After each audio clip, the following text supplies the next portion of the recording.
আসসালামু আলাইকুম প্রিয় খামারি বন্ধুগণ, আজ আমরা কালীগঞ্জ উপজেলা প্রাণী সম্পদ অফিসের 2 দিন ব্যাপী উন্নত ঘাট চাষ বিষয়ে প্রশিক্ষণ হয়। এখানে কি ধরনের ঘাট চাষ হয় সে বিষয়ে আমাদের শামীম মুশাহিদ দেখাচ্ছে। আমরা কালীগঞ্জ উপজেলা প্রাণী সম্পদ অফিসের 2 দিন ব্যাপী ঘাট চাষ প্রদর্শনীর আজ সমাপনী দিন। এই দিনে কালীগঞ্জ উপজেলা প্রাণী সম্পদ অফিসার ডাক্তার শঙ্কর কুমার দেব আরও উপস্থিত ছিলেন। উপজেলা প্রাণী সম্পদ অফিসের এলইও ও উপস্থিত ছিলেন তাপসী বালা, সিইএ, অন্যান্য কর্মকর্তা কর্মচারী বৃন্দ।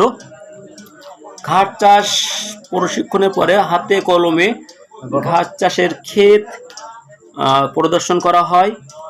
স্মার্ট নেপিয়ার, সুদান, পারা, জার্মানি সব বিভিন্ন ঘাসের সম্পর্কে পরিচিত ও চাষবাস সম্পর্কে খামারিদেরকে ধারণা দেওয়া হয়।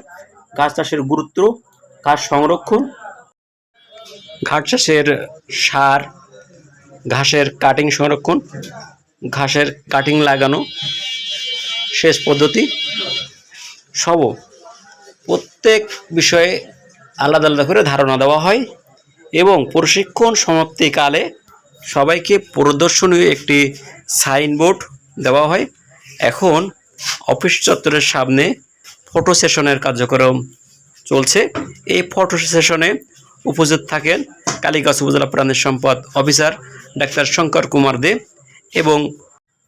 এবং অনুষ্ঠানের অংশগ্রহণকারী সকল প্রশিক্ষণার্থী সব অফিসের এলএসপি, এআই টেকনিশিয়ান ও অন্যান্য কর্মকর্তাবৃন্দ পর্যায়ক্রমে তারা উপস্থিত থাকেন। এই অনুষ্ঠান সম্পর্কে খামারিদেরকে প্রশিক্ষণ চলাকালীন সে বিষয় বেশি গুরুত্ব দিয়েছিলেন যে গাভীকে প্রতি বছর বাচ্চা পাওয়ার জন্য, গাভী পালনের জন্য, গরু পালনের জন্য আমাদের খাদ্য খরচ কমানোর ক্ষেত্রে সবচেয়ে বড় ভূমিকা রাখবে সেটি হলো কাঁচা ঘাস।